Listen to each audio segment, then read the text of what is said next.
Hey les amis, nous sommes plus qu'à un jour et quelques heures du Classico ou du classique. Voilà, certains l'appellent le classique, certains l'appellent le Classico. On l'appelle comme on veut. Voilà, donc on l'appelle comme on veut. C'est un match, c'est l'OM PSG, c'est Marseille-Paris, c'est ce que vous voulez, le sud contre le nord ou le sud contre le centre de la France, comme ils aiment s'appeler. Et l'OM donc affronte demain le PSG. Le PSG, le QSG, comme certains le veulent. Et on va parler de l'OM. Est-ce qu'ils sont prêts ou pas? Du côté de Zerbi, du côté de Balerdi, ils en ont parlé pendant la conférence de presse. On va faire un retour sur cette conférence de presse qu'on a vécue ensemble hier sur Twitch. Un bon moment passé ensemble. Enfin, j'espère que vous avez passé un bon moment avec moi.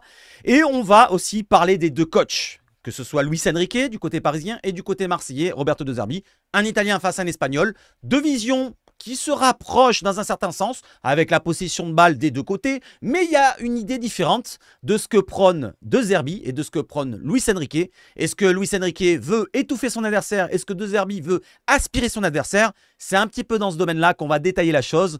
Du côté des journaux, bien sûr l'équipe, bien sûr la Provence, mais avant cela, on va sur l'actualité, on va voir 2-3 choses, les amis, pour ceux qui ne sont pas au courant. Ça vient de tomber, 2-3 informations très importantes sur la défense. Très important de le dire, il y a un retour très important. Tout d'abord, avant de partir sur l'actu et sur le reste, le petit soutien de la chaîne, le petit abonnement avec le like, le dislike pour ceux que ça ne plaît pas, voilà ceux qui m'aiment pas, mais qui n'aiment pas ma tronche. L'abonnement, comme je l'ai dit, c'est juste en dessous, c'est gratuit. Et la cloche, très important pour être prévenu des prochaines vidéos. Et aussi les commentaires en dessous, sous la vidéo, et ce que vous voulez, le partage, si ça peut vous plaire aussi. Allez, on y va sur quoi? Sur l'introduction. Roberto, casse-moi les fesses. Et oui, Roberto, il est magnifique. Et oui, Mbemba est de retour. Oui, il sera dans le groupe normalement et il sera pourquoi pas disponible et titulaire. Non, je déconne. Je déconne, sans déconner. C'était cette blagounette que je voulais faire. Et non, finalement, non, ce n'est pas cette nouvelle-là qu'on apprend. C'est plutôt que la commission juridique de la LFP qui a encore donné raison aux joueurs et pas à l'OM. Pour sa deuxième sanction financière, il va être encore remboursé.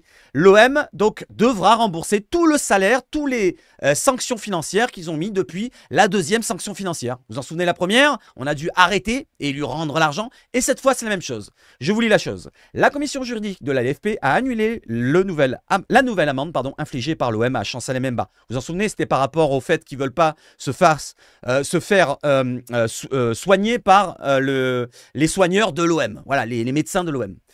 Avec obligation de remboursement des salaires jusqu'à présent retirés selon la Provence.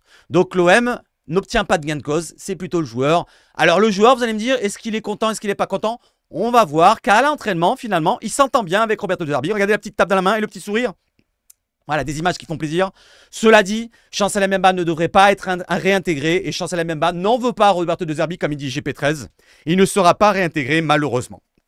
Allez, on enchaîne les amis avec les informations. Les supporters de l'OM sont interdits de déplacement à Nantes. Bon, on va se dire que maintenant on est habitué. À Nice, on ne peut pas se déplacer. À Paris, on ne peut pas se déplacer. À Lyon, on ne peut pas se déplacer. À Nantes, on ne peut pas se déplacer. À Lille, je me demande si on s'est déplacé dernièrement. Je ne sais pas, dites-moi dans les commentaires, je ne me rappelle plus. À Lens, ça va être pareil. Qu'est-ce qui reste comme match? Saint-Etienne, à mon avis, ça va être annulé. Il va nous rester quoi comme stade finalement à se déplacer? Je ne sais pas. En tout cas, les supporters marseillais ne seront pas là le 3 novembre du côté de la Beaujoire, si je ne me trompe pas de nom. Allez, on enchaîne avec les informations, avec l'information pour McCourt. Lui aussi ne sera pas là, mais où ça? Au Vélodrome. Il ne sera pas là dimanche. Il voulait être là, absolument là. Et on va venir un petit peu ce qu'ils nous disent de côté de l'équipe. Dans le courant de la semaine, Franck McCourt, notre photo, le propriétaire de l'OM, a fait part de son regret de ne pas assister au classique pour des raisons personnelles. En corbeille présidentielle, pour le premier match de la saison à Marseille, contre Reims, le début partout, le Bostonien de 71 ans, avait pour objectif de revenir pour ce sommet, selon plusieurs sources au club. Des petits soucis vont l'en empêcher, mais son entourage juge le patron bien plus investi cette année, comme sur le dossier Adrien Rabiot, par exemple, et il ne semble pas impossible de le voir en Provence pour assister à certaines autres grandes échéances pendant la saison. Donc pourquoi pas un autre grand match qui arriverait, pourquoi pas le 1er décembre avec le OM Monaco, si je ne me trompe pas, ou le Monaco OM, dites-moi si c'est dans un sens ou dans l'autre, ou en tout cas toutes les réceptions de grands clubs, enfin des grands clubs de Ligue 1 on va dire, pourquoi pas OM Lyon, voilà, ou OM, qu'est-ce qui nous restera derrière? OM Monaco et après OM Saint-Etienne, ça peut être une belle affiche aussi pour McCourt qui serait présent. Voilà, McCourt ne sera pas là donc dimanche. Allez, on enchaîne les amis avec les informations sur, pas les supporters, mais sur plutôt la police et le service d'ordre. Pour l'OM PSG de dimanche, 600 policiers seront mobilisés aux abords du Vélodrome, au centre-ville ou même dans l'enceinte du stade. Des moyens aériens sont prévus, ainsi que des unités canines ou équestres. Canines, c'est les chiens. Équestres, c'est les chevaux. Voilà, pour ceux qui ne savaient pas, notamment. Le club déploie un dispositif important de sécurité privée avec environ 800 agents et stadiers, en plus des 600 policiers. Donc ça va faire environ 1500 pour arrondir personnes pour la sécurité au global. L'OM va aussi sensibiliser les supporters au sujet des chants discriminatoires, donc homophobes, ici et là. Des échanges devraient avoir lieu avec les leaders de groupe selon RMC Sport. Voilà, donc tous les leaders des groupes de supporters, ils vont tenir au courant. On va leur faire un petit briefing avant la rencontre. On va leur dire, écoutez, essayez de pas trop abuser avec les OIS enhulés et tout, essayez quoi et qu'est-ce. Voilà, essayez de vous abstenir pour ce match-là, pour pas qu'on soit suspendu. Voilà, moi je trouve ça ridicule qu'au bout d'un moment, on n'a plus vraiment le droit d'être dans le folklore. Surtout pour le folklore. Après, je parle pas pour les insultes vraiment précises sur certaines communautés.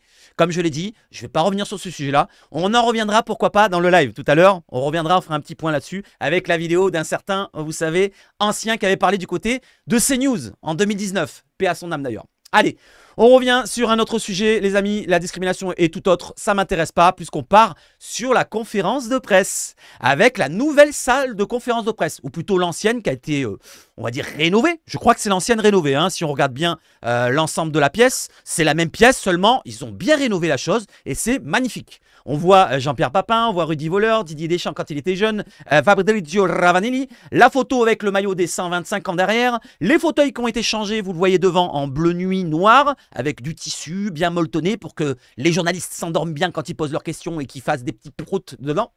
De l'autre côté, une autre photo, c'est pour le pupitre. Vous voyez le bureau, le pupitre, je sais pas comment on l'appelle. Magnifique, avec des LED bleus tout le long. Le logo OM, le nouveau logo maintenant, le logo de cette année. Peut-être pas le futur, parce que n'oublions pas que l'OM travaille sur un nouveau logo. Je vous tiens au courant sur ça. J'en ai pas mis aujourd'hui de côté, j'ai oublié de le faire, voilà, je viens d'y penser. Mais je vous le referai pour la vidéo de demain. Parce que demain, il y a une vidéo d'avant-match. Voilà, avec ma compo, mon prono, ça sera demain.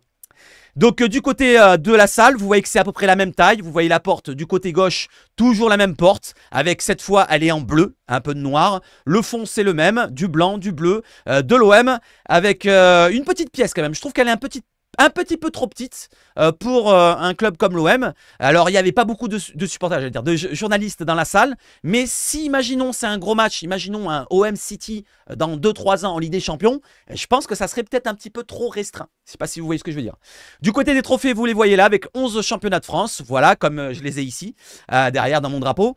Et du côté, de l'autre côté, vous voyez avec Basile Boli et Chris Waddle. Donc, magnifique pièce. N'hésitez pas à me dire qu'est-ce que vous en pensez de la déco de la pièce. Et pourquoi pas la faire la même ici.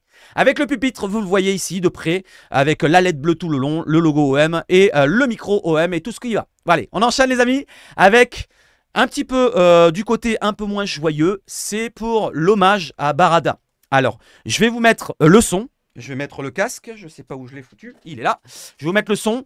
Alors par contre, c'est en espagnol. Voilà, donc je vous le mets quand même, je vous mets en espagnol, juste pour vous montrer qu'il y a un hommage de la part de Léo Balardi et de l'OM. Bonjour.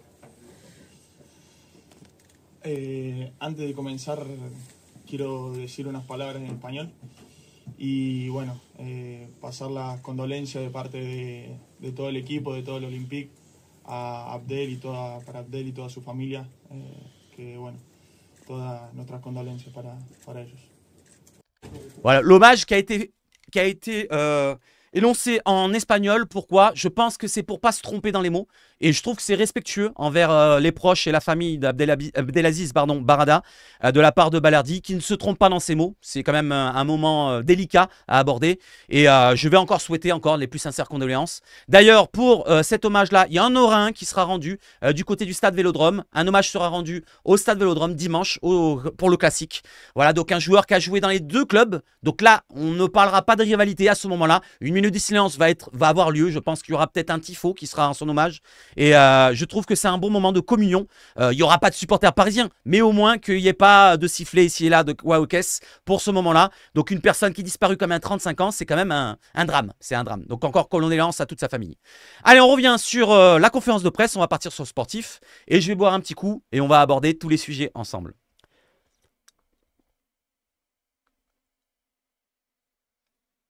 Alors, Leonardo Balerdi avant au MPG. Ce sera un match difficile où il faudra mettre beaucoup d'intensité, mais on a bien travaillé, donc on est prêt. Comme je l'ai dit, l'OM est prêt dans le titre de la miniature. Conférence de presse, c'est ça. Voilà, donc l'OM se sent prêt, Balerdi se sent prêt, les joueurs se sentent prêts, et même Roberto De Zerbi va le dire tout à l'heure. Et on va voir un petit peu ce qu'il va répondre. D'abord, on reste sur notre cher Léo Balerdi, notre capitaine, et il nous délivre un petit peu sa clé. Pour lui, la clé pour gagner le match, bloquer les côtés. Donc on avait tous dit qu'on était en délicatesse côté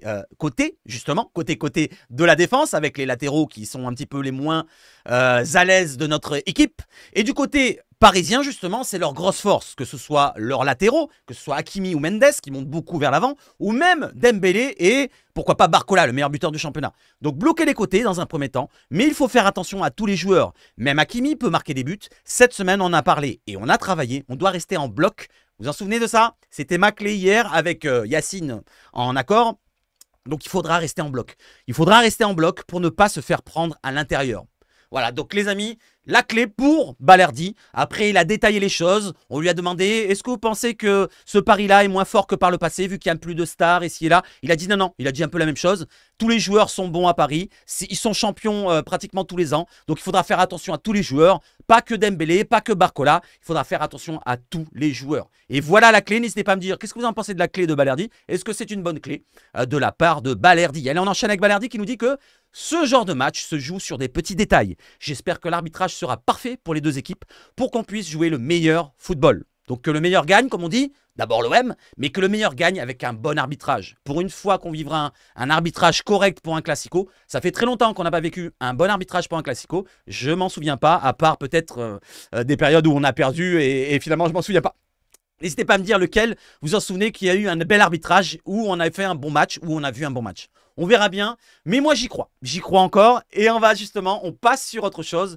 On passe sur Roberto De Zerbi. C'est un match que tout le monde attend, nous dit Roberto. Pas seulement les supporters, mais nous aussi dans le vestiaire. Quand on joue à l'OM, il faut savoir que c'est un club qui est différent des autres. L'écart entre les deux équipes, seul le temps nous le dira. Donc on verra avec le temps. Si l'OM tient le coup tout le long de la saison, on est à la bataille à 2, 3 points, 4, 5 points comme je vous l'ai dit, pas trop loin des Parisiens, voire des Monégasques, s'ils arrivent à tenir le coup aussi, eh ben on se dira, pourquoi pas, l'écart n'est pas énorme. Voilà, donc on verra à ce moment-là. Pour l'instant, un match tête-à-tête, on verra dimanche. Imaginons on gagne, eh ben on sera premier, on sera devant eux au moins. Pas premier parce qu'il faut que Nice gagne contre Monaco. Allez, on enchaîne pour Roberto De Zerbi qui nous dit quoi? Qui va nous parler des blessures, des absences. D'abord, un petit point pour les absences. Avant la conférence de presse, il y a eu l'entraînement. Et pendant la séance d'entraînement, beaucoup de journalistes nous ont relié ceci. Il n'y avait pas de latéraux. Il n'y avait pas de Lirola, de Murillo, de Brassier, de Garcia. Tous les latéraux, même Merlin, n'était pas là, n'était pas à l'entraînement. Alors Merlin, il y a marqué qu'il travaillait sur le terrain du bas avec les jeunes, avec la Nationale 3. Et pour les autres, ils étaient soi-disant en soins. D'autres étaient fatigués, comme Murillo. Il va nous en parler justement derrière. Il nous fait un point justement sur les absences du côté de l'OM. Sur les potentiels absents, et De Zerbi nous répond. Brassier va bien. Donc ça, c'est une bonne chose. Au moins, on a un joueur. Garcia et Merlin, on verra demain. Voilà, donc on verra demain, on fera un point. Parce qu'après le match de Montpellier, apparemment, il y a eu un petit pépin pour Ulysse Garcia. On n'a pas entendu. Là, il nous l'a précisé. Donc Garcia et Merlin sont incertains pour le match pour le Classico. Donc logiquement, si on y pense, dans le 11 type, ça serait Brassier qui serait à gauche. Ou alors Murillo. Voilà, parce que Murillo, il nous dit ça derrière. C'est vrai que Garcia a eu quelques petits problèmes après le match de Montpellier, je viens de le préciser. Murillo va bien aussi. Donc Murillo, Brassier vont bien. Je ne pense pas que Brassier jouera à droite. Donc à mon avis, si on ne voit pas autre chose que Brassier à gauche et Murillo à droite, peut-être que ça peut être un Lirola à droite et Murillo à gauche, ça peut le faire aussi. Mais je pense qu'il ne va pas prendre le risque. Il va mettre Brassier à gauche et Murillo à droite. Murillo va bien aussi, il a seulement eu besoin de repos aujourd'hui, ce vendredi. Donc Murillo était un peu fatigué aujourd'hui. Et après, il avait arrêté la réponse. Et derrière, on a été obligé de lui répéter. Et le journaliste lui a demandé, et Lirola? Et il a dit, ah oui, Paul Lirola va bien aussi. Donc, pour vous dire que finalement, dans sa tête, à mon avis, son idée, la défense, elle est toute faite. Brassi à gauche. Dans l'axe, ça sera probablement Kondogbia. On verra après. Juste, il en parle après. Kondogbia, Balerdi et pourquoi pas Murillo à droite. À mon avis, c'est la défense. Allez, on enchaîne, les amis. Donc, les absences, vous voyez qu'il n'y a pas d'autres absents, mis à part Carboni de longue date, Moumbagna de longue date et d'autres joueurs que je ne vais pas citer, comme Mbamba et tous les autres. Il y a le retour de Meïté, hein, il sera dans le groupe, mais est-ce qu'il va jouer? On ne sait pas encore. Du côté de l'attitude à adopter pour le Classico. Contre le PSG, c'est difficile, parce que si on bloque l'axe, on risque de laisser Barcola et Dembélé seuls. Si on bloque les côtés, ils peuvent nous prendre dans l'axe. Il faut qu'on soit bon sur tous les aspects. Il ne faut pas oublier qu'on est l'OM et qu'on doit avoir le pied sur le ballon et la possession. Quand on est l'OM, il faut avoir l'ambition de remporter ses matchs, sinon il faut changer de club. Ce qui veut dire, c'est que on n'arrêtait pas d'appuyer sur les questions sur le Paris Saint-Germain, le fait qu'il soit fort, qu'il soit champion, ici et là. On a toujours peur, les journalistes, les supporters. Oh, je suis pessimiste, j'ai peur de Paris, ils vont nous trouer ici et là. On a une défense faible. Finalement, la défense, 8 buts encaissés l'OM, 8 buts encaissés Paris. Moi, je regarde ce que ça. Les stats, ça compte aussi. Donc, il ne faut pas trop avoir peur, les amis. Certes, on a peut-être des défaillances en défense, mais on a des armes à montrer. Et comme il le dit, il faudra appuyer sur le champignon, sur nos armes. Notre milieu de terrain, qui est costaud, avec Højbjerg, avec Rabiot, avec pourquoi pas Harit. Normalement, il sera titulaire. Avec nos attaquants qui font la différence. N'oublions pas la stat importante. Un but tous les 5 tirs. Donc je le répète encore, on est vachement efficace. On est l'équipe la plus efficace d'Europe sur les top 5 championnats. Donc ça, il faut appuyer dessus. Et on voudra s'imposer. On voudra être protagoniste et dominateur dans cette rencontre. Donc ça, il tenait à appuyer dessus, De Zerbi. Il a bien appuyé et il a continué à appuyer derrière puisqu'on lui a posé encore des questions sur le PSG. Et il a commencé un petit peu à perdre, pas son sang-froid, mais à s'énerver tout doucement. On le sentait un petit peu poindre un énervement. Il a dit, le PSG, c'est pas mon équipe. Je ne parle pas que du PSG. Je me concentre sur l'OM. Je ne sais pas s'ils sont plus ou moins forts que l'an dernier. Et il n'allait pas dire je m'en branle, mais c'est ce que j'aurais pu dire moi. Vous voyez ce que je veux dire? Je m'en fous complètement. Vous voyez ce que je veux dire? L'OM doit juste préparer tous les matchs pour être acteur.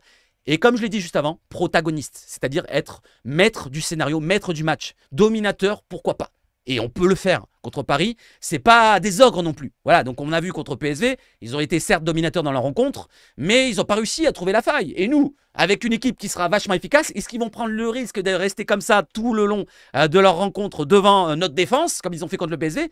Attention, on peut les contrer. Et ça fera très mal de leur côté.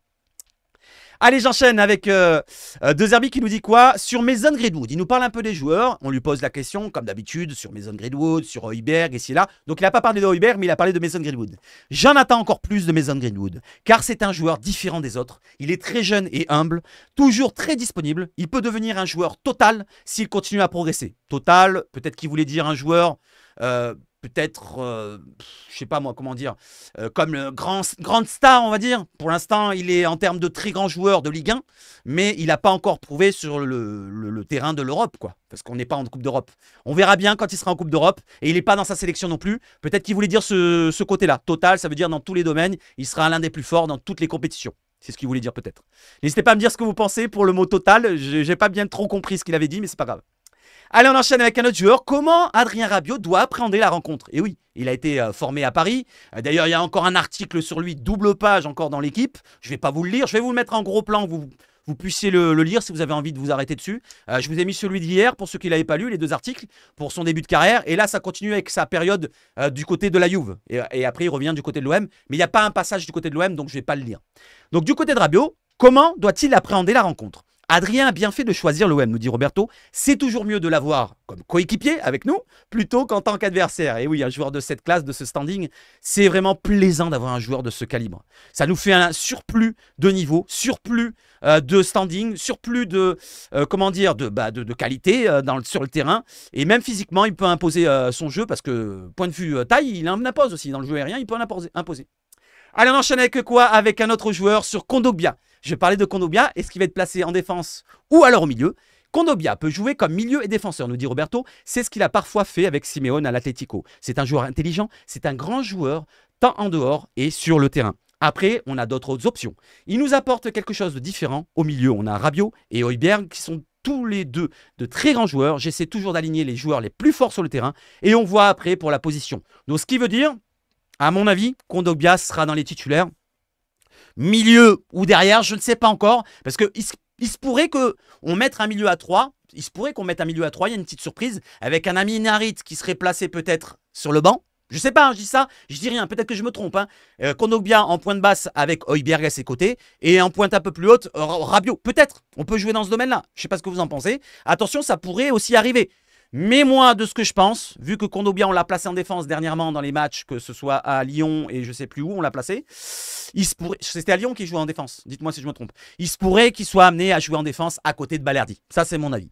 N'hésitez pas à me dire, est-ce que vous pensez qu'il pourrait avoir une surprise, Kondogbia au milieu, ou alors Kondogbia en défense? En tout cas, moi, je pense qu'il sera dans les 11 types, dans le 11 type. Et justement, on va enchaîner et on va voir le 11 type. Non, c'est pas encore, c'est juste après. Alors, avant d'aller sur le 11 type, Roberto De Zerbi nous tenait à nous préciser qu'il était amoureux de son équipe, qui est très forte, avec des joueurs de très haut niveau. Il faut encore améliorer certains aspects, mais honnêtement, l'équipe est forte. Pour moi, c'est juste que j'en attends beaucoup de leur part. Dimanche, c'est une étape importante, mais ça reste que 3 points. Ça, je tiens à le préciser, c'est pareil. Pour moi, c'est pareil. Si l'OM perd contre Paris, c'est pas parce qu'ils perdent contre Paris que je vais dire « Oh, Roberto De Zerbi, out !» ou De Zerbi, comme on disait, je sais pas, voilà ce que je veux dire. J'ai pas envie de virer De Zerbi parce qu'on va perdre contre Paris. Ça peut arriver. On peut perdre contre n'importe quelle équipe. On est en début de cycle, un nouveau cycle qui se propose à nous, un nouveau cycle de 3 ans, en espérant qu'avant 3 ans, on voit des résultats, mais il faut laisser le temps au temps aussi. Et là, c'est une grosse affiche. Il se pourrait que ça se passe mal, je touche du bois, et il se pourrait que ça se passe très bien. Et je le souhaite que ça se passe très bien. Dimanche, c'est une étape importante, mais ça reste 3 points. Notre chemin ne s'arrêtera pas lundi. Qu'on gagne ou qu'on perde, je veux un match avec courage, avec mentalité, du jeu, du cœur. Voilà la réponse de Roberto De Zerbi pour terminer. Et on va passer sur le 11. Le 11 selon RMC et selon par rapport à ce qu'il a répondu dans la conférence de presse. Roberto De Zerbi aurait en tête un 11 de départ pour OMPG dimanche. Avec Rulli au gardien, Murillo à droite comme je l'ai dit, Balerdi en défense, Kondogbia en défense centrale, Brassier à gauche. Donc là il a mal mis mais je vous le mets comme ça. Højbjerg et Rabiot à la même hauteur, donc ça sera un 4-2-3-1 selon RMC Sport. Et selon l'équipe aussi, vous allez voir quand je vous le mettrai en équipe.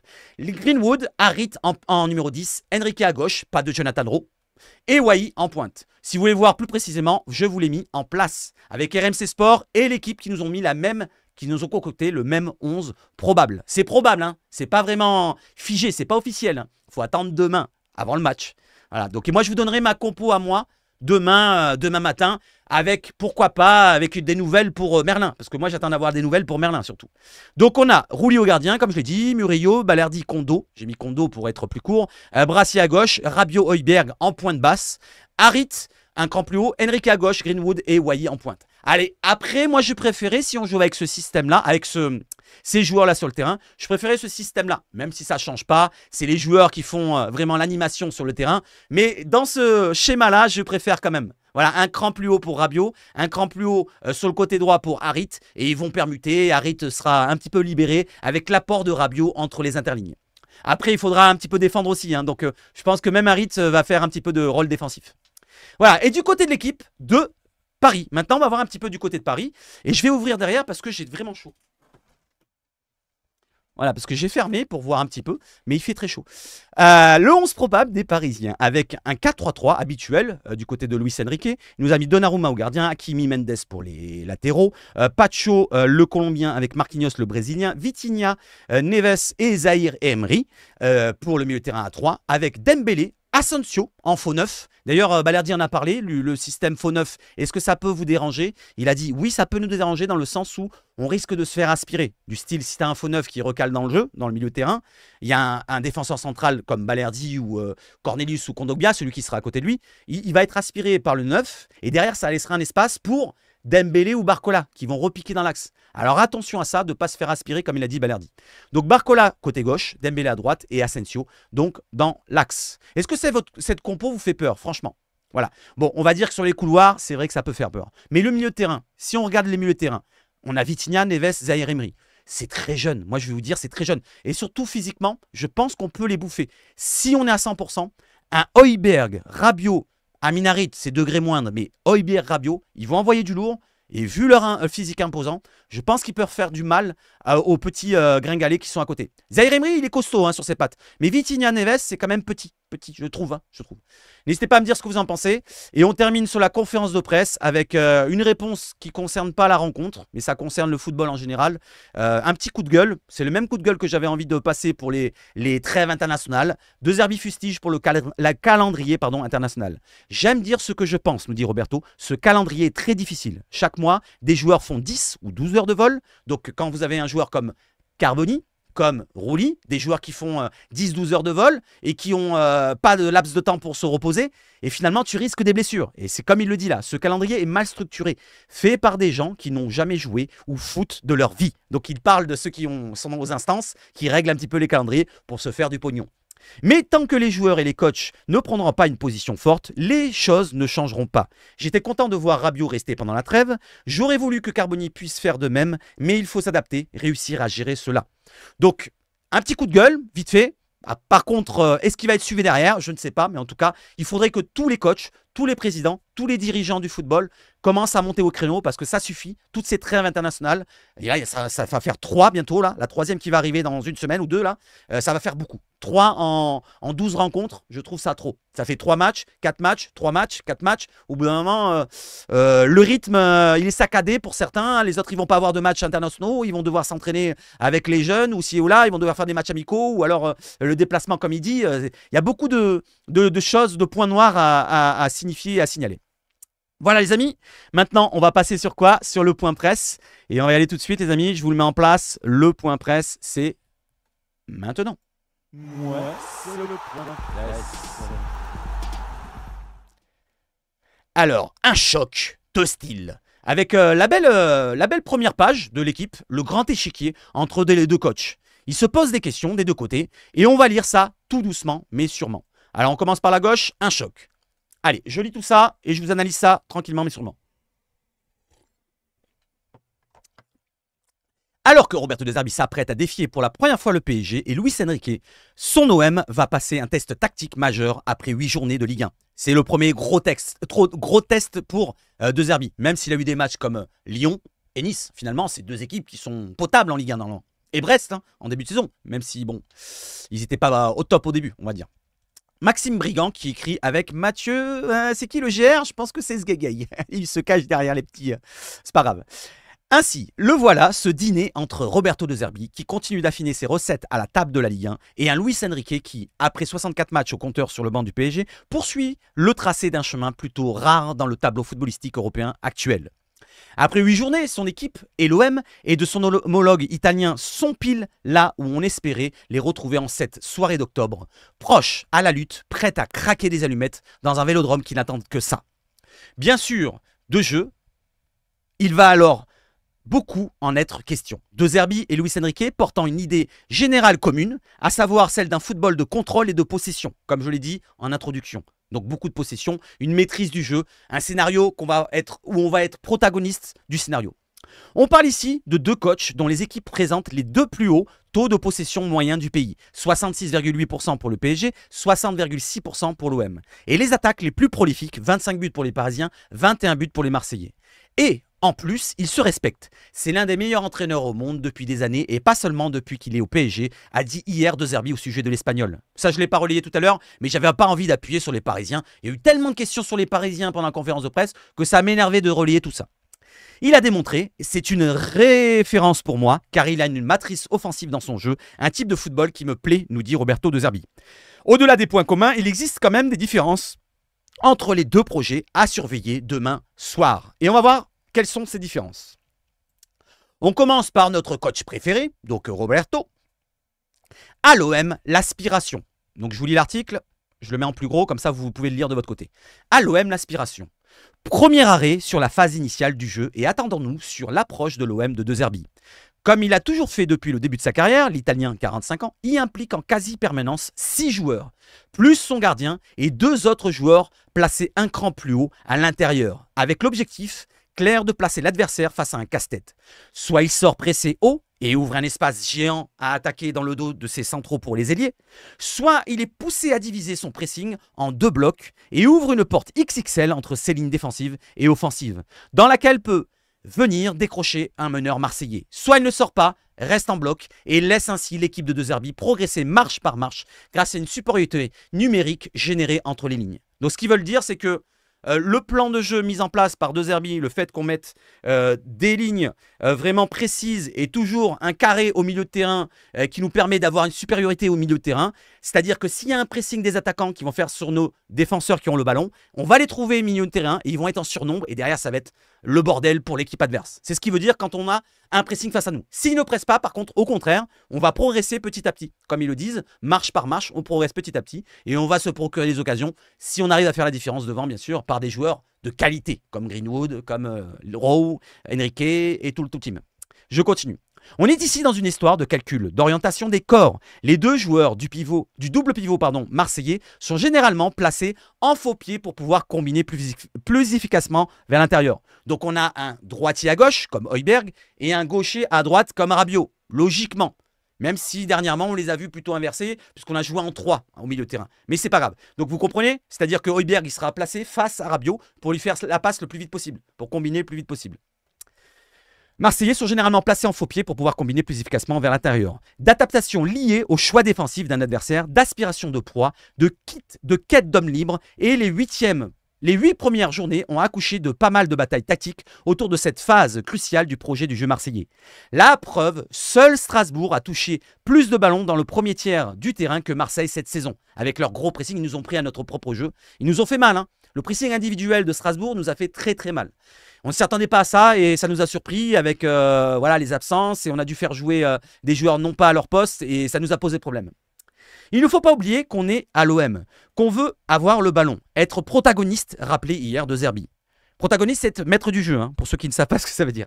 Son équipe n'est pas toujours sortie gagnante, sans pour autant se renier et en cherchant toujours de nouvelles parades. Il convient de noter d'ailleurs que si l'OM est l'écurie de Ligue 1 qui tente le moins de passes longues, plus de 20% des passes tentées que par Rouli ont été de plus de 35 mètres, compte un peu moins de 16% pour Donnarumma. Ça veut dire que on ne dégage pas de l'arrière, c'est juste... S'il y a vraiment un souci de pressing, comme je vous l'ai dit, comme contre Strasbourg par exemple, ou contre Nice, ils vont le dire juste derrière, je pense, oui, c'est marqué là, et ben on a eu du mal contre ces équipes-là quand ils nous ont pressés. Il faut sauter les lignes pour trouver les espaces derrière le pressing justement. L'Argentin a notamment sorti cette arme face au pressing individuel haut et agressif de Nice et de Strasbourg, comme je vous le dis, et devrait l'utiliser face à des Parisiens qui n'hésitent pas à rester en 1 contre 1 sur les sorties adverses. Donc ils n'hésiteront pas à mettre un Dembélé, un Barcola, un Asensio pour presser notre défense, et pourquoi pas, on dégagera du gardien au-dessus cette ligne. Et même s'il y a 2 milieux qui vont être incorporés aussi au pressing, 5 joueurs des Parisiens, si on passe par les 5 joueurs, on aura largement l'avantage derrière dans le surnombre, peut-être. Mais sûrement, je pense. Voilà du côté de Zerbi, l'aspiration pour trouver un petit peu l'espace dans le dos des défenses, des pressings et d'essayer de trouver par le mouvement des joueurs, par le jeu de passe. Il faut être très précis avec le jeu de Zerbi. Voilà un petit peu l'idée de jeu de Zerbi. Maintenant, allons voir du côté de notre cher Luis Enrique. Je ne vous lis pas ce qui est marqué en dessous, suspense sur les côtés. C'est le résumé plus ou moins de la conférence de presse sur les absences et les présences. Je ne vais pas vous lire non plus celle des Parisiens. Il y a la composition d'équipe, celle que je vous ai montrée avant. Donc on va lire juste les idées que prône Luis Enrique et son Paris SG. Au PSG, la soumission. Donc, il prône la domination par la possession de balle très haute sur le terrain. Donc, on essaie d'étouffer l'adversaire. Si l'OM construit souvent en phase de possession dans un 3-4-3, avec toujours 2 éléments collés aux lignes de touche et un 9 ultra mobile, cherche avant tout à aspirer ses victimes pour ensuite se projeter rapidement dans leurs failles, comme je viens de le dire, l'idée première des Parisiens est ailleurs. Luis Enrique implique souvent un élément de moins dans sa phase initiale et veut avant tout s'installer dans le tiers adverse, donc le plus haut possible, où son équipe passe 32% de son temps, donc un tiers du temps, et touche plus de ballons que jamais, 217 par match, dans le camp adverse. Pour y accéder, la base est similaire à celle de l'OM. Un latéral qui vient se caler avec les 2 centraux pour former une défense à 3. Avec un joueur excentré de chaque côté, mais l'étagement est différent. Donc on le met différemment. Voilà. Le technicien espagnol, 54 ans, qui comptabilise une saison de plus avec son effectif, donc 2 ans au lieu de première année pour De Zerbi, demande plus de rotation de la part de ses joueurs, notamment sur les côtés, où le PSG déséquilibre majoritairement ses adversaires. Si Marseille cherche à principalement construire des décalages autour du rond central avant d'exploser dans un second temps en vitesse sur les côtés avec ses têtes déséquilibrantes que soient Greenwood, Enrique et Rowe, qui sont toujours dans les starting blocks, Le PSG, lui, va davantage bâtir les siens via ses ailes, soit en fixant et en attaquant la profondeur grâce aux courses pénétrantes d'Achraf Hakimi, Warren Zahir Emery, Fabien Ruiz ou João Neves. Soit en déséquilibrant directement par le dribble grâce à Ousmane Dembélé et Bradley Barcola, soit en centrant d'un côté pour finir à l'opposé. Cette saison, Luis Enrique voit encore 72% du temps ses hommes passer via les flancs, ce qui confirme une logique de contournement du bloc adverse. Même si le PSG a marqué à la suite de nombreuses attaques ou aux transitions rapides, là où De Zerbi est plus dans une logique de pénétration du bloc. Plus varié, le PSG jusqu'ici, plus imprévisible pour les autres que l'OM. Si on bloque l'axe, le milieu terrain, on risque de laisser Barcola et Dembélé sur les couloirs en 1 contre 1, estime De Zerbi, je vous l'ai lu tout à l'heure. Si on essaye de bloquer les côtés, cela leur donne beaucoup plus de possession de ballon. Il faut trouver un bon mix entre cette phase de défensive et la possession du ballon, nous dit Roberto. Reste un point clé dans l'idée de contrôle total des événements d'une rencontre de Luis Enrique, le contre-pressing, dont l'efficacité est liée à une meilleure organisation avec le ballon et sur lequel l'OM de son côté a encore pas mal de boulot. Le contre-pressing très important et on va le voir dans les images juste en dessous. Malgré un vorace Pierre-Emile Højbjerg, les repères encore balbutiants de l'OM et de De Zerbi dans son organisation défensive, l'OM est l'équipe qui récupère le moins de ballons et l'une de celles qui tente le moins de tacles dans le dernier tiers adverse. Non, pour le moment, pas eu de grosses conséquences comptables. En revanche, aucune équipe du championnat ne surperforme autant défensivement, 13,25 d'expected goals concédés, 8 buts concédés, et peu ont subi autant d'occasions cette saison, 24. On concède beaucoup quand même. À l'heure de défier l'équipe qui en génère le plus et la deuxième qui concède le moins de tirs par match, le test risque d'être majeur. La fête tactique, elle promet d'être palpitante entre les deux coachs, je rajoute. Et on voit les idées par des images du côté de De Zerbi. On voit ces idées-là avec, je vous les mets d'abord en gros celle de gauche et après celle de droite, vous voyez mieux. Placer l'adversaire face à un casse-tête. On voit Rouli, la relance longue. Il y a Luis Enrique qui fait un appel ici. Là, on voit au rond central. On voit qu'il y a des mouvements. On voit un Højbjerg qui revient dans le jeu. On voit peut-être c'est Kondogbia, je ne sais pas. Mais en tout cas, face à Nice, 2-0, on observe la structure 4-2-2-2 à la relance de l'OM. Puis l'espace ouvert, plein axe à la suite du pressing au niçois que Geronimo Rouli va tenter d'attaquer via Luis Enrique. Donc il y a un gros pressing par les Niçois. Vous voyez qu'il y a 5 joueurs ici qui vont préférer le pressing, avec 3 autres joueurs là. Donc ça fait quand même 5 et 3, 8 joueurs à éliminer sur un dégagement de Rouli pour trouver Luis Enrique qui va trouver l'axe. S'il est suivi par un défenseur qui est sur le côté qui va le suivre, s'il prend de coups de vitesse le joueur, il va récupérer un ballon et ils seront en avantage devant. Parce que là on a combien de joueurs marseillais? On a 1, 2, 3, 4, 5, 6, 7... 8, oui bon c'est un 8 contre 8 finalement, on sera 2 contre 2 devant. Voilà les amis. Je crois que c'est un Marseille qui est là-bas, oui, c'est ça. Voilà du côté du dégagement de Rouli. Et on revoit la même chose à Montpellier, 5-0. Les joueurs du Montpellier Hero Sporting Club sont forcés de décomposer leur pressing. Et Geronimo Rouli peut alors sortir Milon pour chercher un joueur dans l'espace ouvert. Et je ne sais pas quel joueur il a trouvé, puisqu'on ne voit pas le joueur qui fait l'appel. Là, on voit un petit trait là, mais on ne voit pas qui c'est. Mais c'est pas grave, on comprend.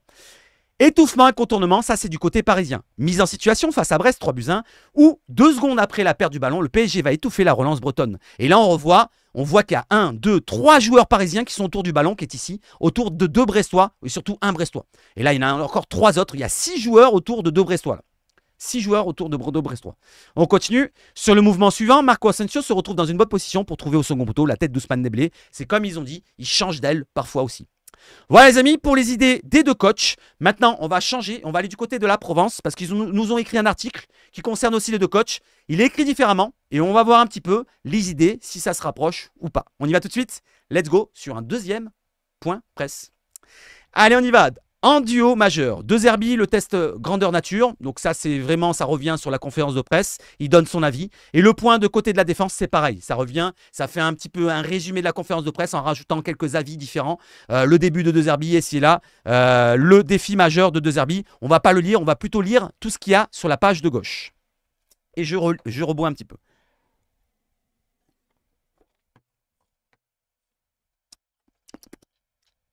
En duo majeur, De Zerbi et Luis Enrique, le classico avec un seul S sera demain soir le théâtre d'un duel de haute volée entre le technicien marseillais et son homologue parisien. 2 coachs qui, sans jamais se croiser, partagent de nombreux points communs, tour d'horizon. C'est un petit peu écrit pareil que l'équipe. On verra s'il y a des changements. Vous me dites ce que vous en pensez. Allez, je lis ça. Une nouvelle ère. Le Classico, il a changé. Pourrait claironner Kylian Mbappé. Hasard ou coïncidence? Depuis que le champion du monde a préféré disputer le vrai en Espagne, après avoir marqué de son empreinte le choc français, 9 buts, deuxième total de l'histoire, l'affiche du dimanche soir a pris un léger coup de vieux au sens propre. En cet automne 2024, ces stars ont quelques rides et les barbes grisonnantes, de lions cage et non lâchés dans l'arène. Le match dans le match, le duel digne des récents Gignac Ibrahimovic, Thauvin Cavani, Neymar Payet, Sanchez Messi ou Aubameyang Mbappé opposera cette fois deux entraîneurs, Roberto De Zerbi 45 ans dans le coin marseillais, Luis Enrique 54 ans dans celui des Parisiens. Ça me fait penser au MMA ça.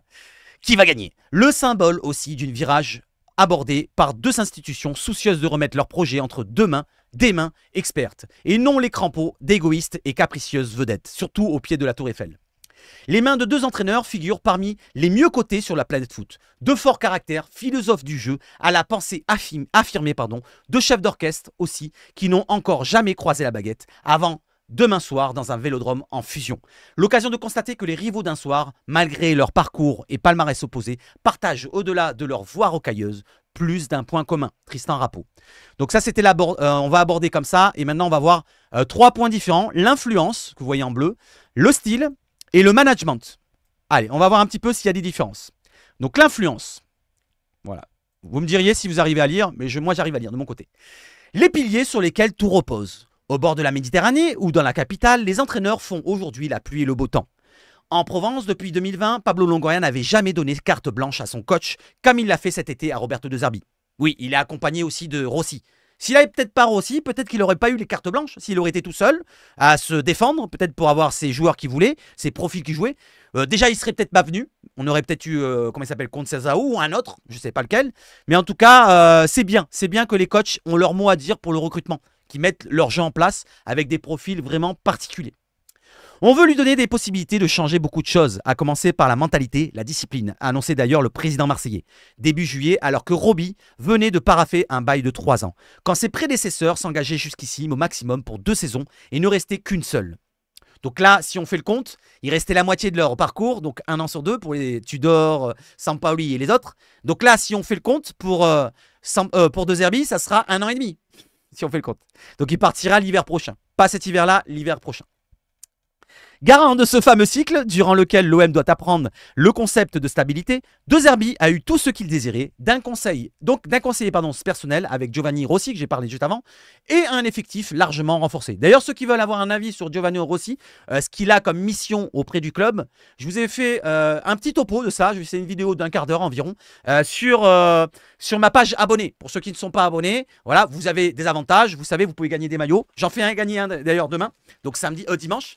Je ferai gagner ce maillot-là pour le Classico. Ceux qui ne sont pas encore abonnés à la chaîne, n'hésitez pas. Vous avez le bouton abonner, c'est gratuit. Mais le bouton rejoindre pour gagner un maillot, c'est un tirage au sort. Il faut un petit peu investir. Ça, c'est le soutien de la chaîne. Pour ceux qui donnaient des dons jusqu'à présent, vous avez ce soutien de la chaîne qui continue, mais vous avez des avantages. Des vidéos gratuites et aussi, pourquoi pas, des cadeaux de temps en temps. Donc la vidéo gratuite, Giovanni Rossi, j'en ai parlé. Fabrizio Ravanelli, j'en ai parlé.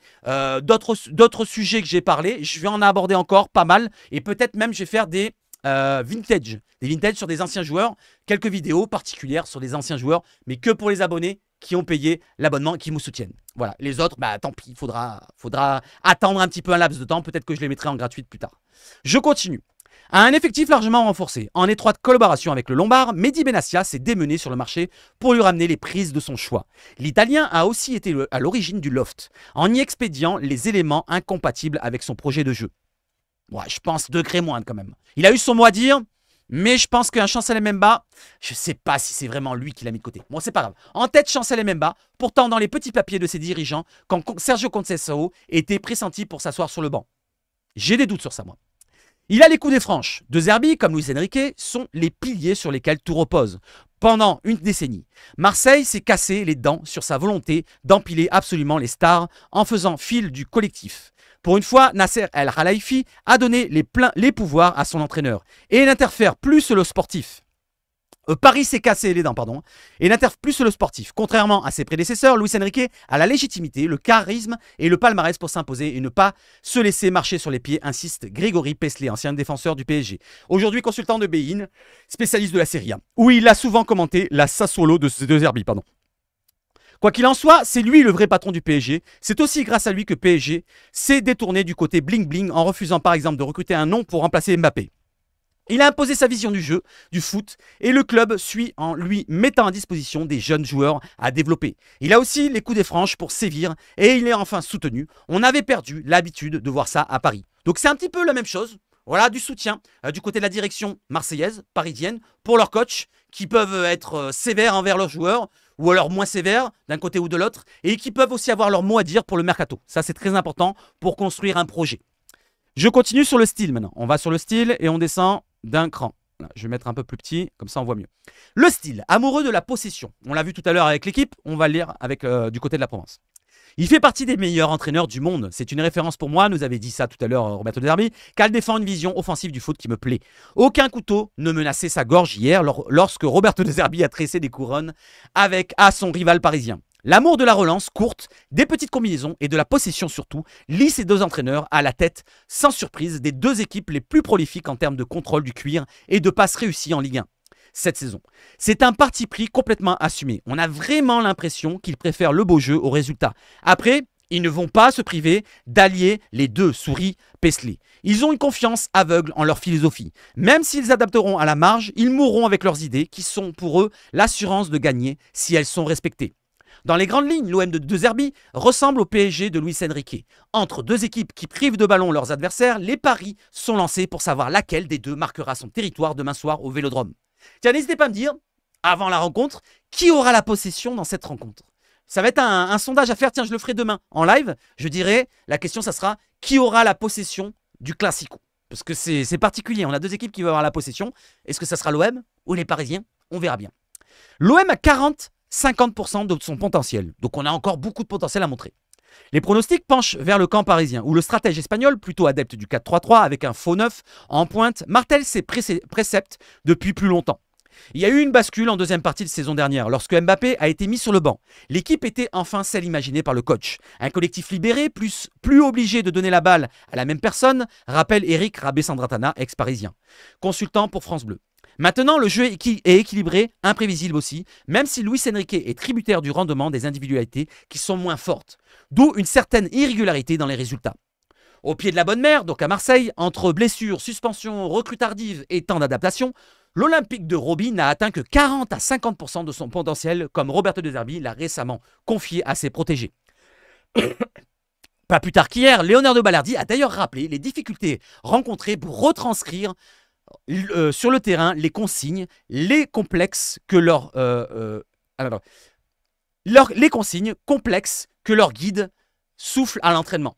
Il n'empêche, par séquence, l'OM a déjà dévoilé son plus beau visage et inscrit quelques jolis buts estampillés de Zerbi, pas plus tard que dimanche dernier à Montpellier 0-5.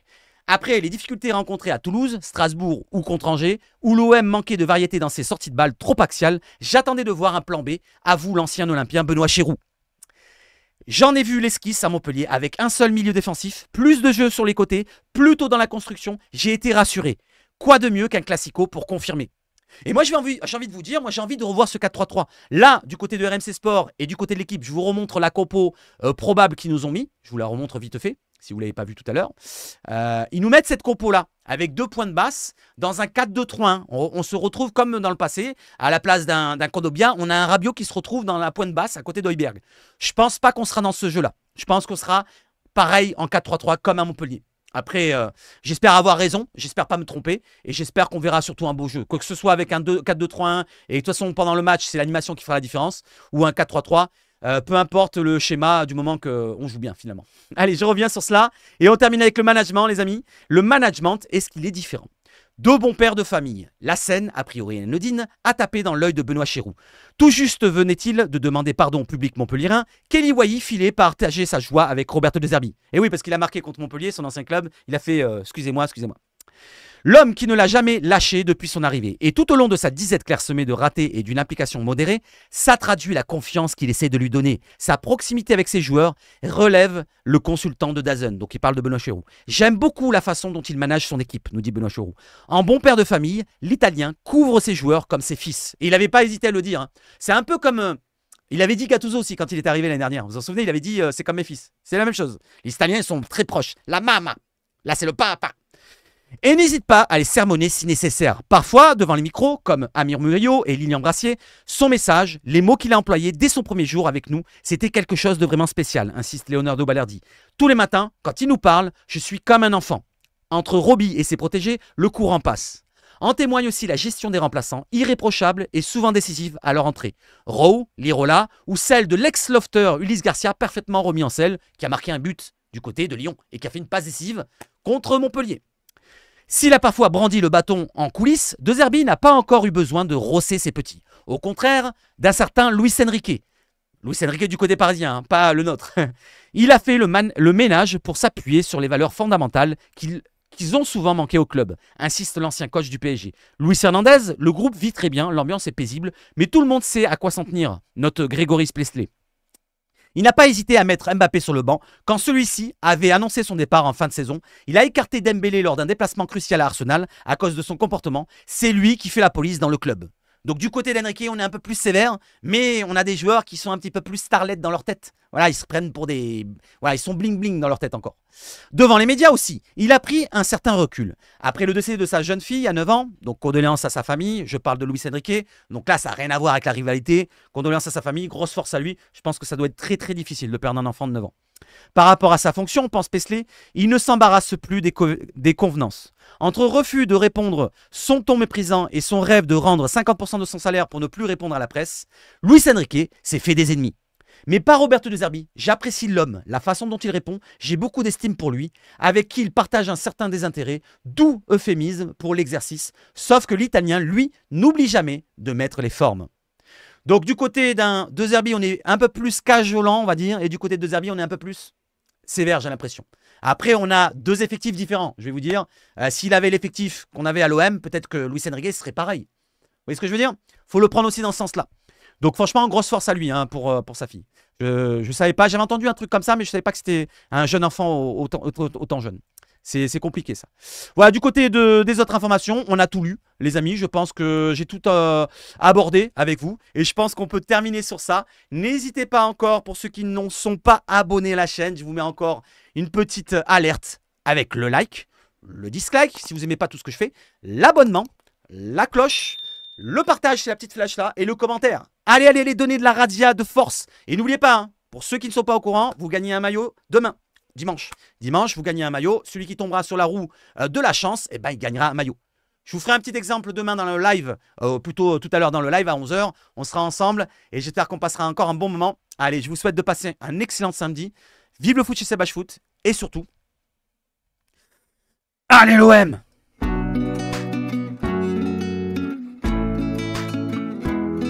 Et pour les pronos, ça sera demain.